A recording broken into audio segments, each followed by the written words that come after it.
প্রলয়ঙ্কারী ঘূর্ণিঝড় সেই অহংকারী জাতিকে সমূলে ধ্বংস করে দেয়। এখন একবার ভাবুন তো মহেঞ্জোদারো আর হরপ্পা নগরীর কথা।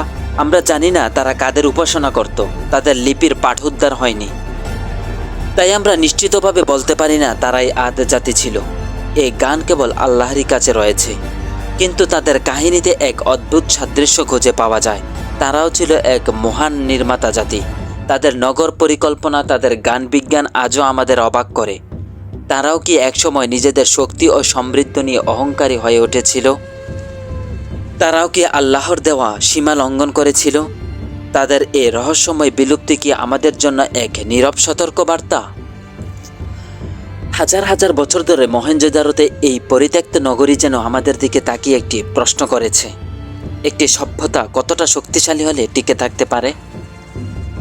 ইট পাথরের দালান নাকি বিশ্বাস ও নৈতিকতার ভিত্তি, কোনটি বেশি জরুরি? হয়তো কোনো জাতি যখন তার স্রষ্টাকে ভুলে যায়, অহংকার আর সীমালঙ্ঘনে মত্ত হয়, তখনই তাদের পতন অনিবার্য হয়ে ওঠে। তা সে প্রাকৃতিক কারণেই হোক বা অন্য কোনোভাবেই হোক। মহেঞ্জোদারো ও হরপ্পার নীরবতা আমাদের সেই চিরন্তন সত্যকেই স্মরণ করিয়ে দেয়।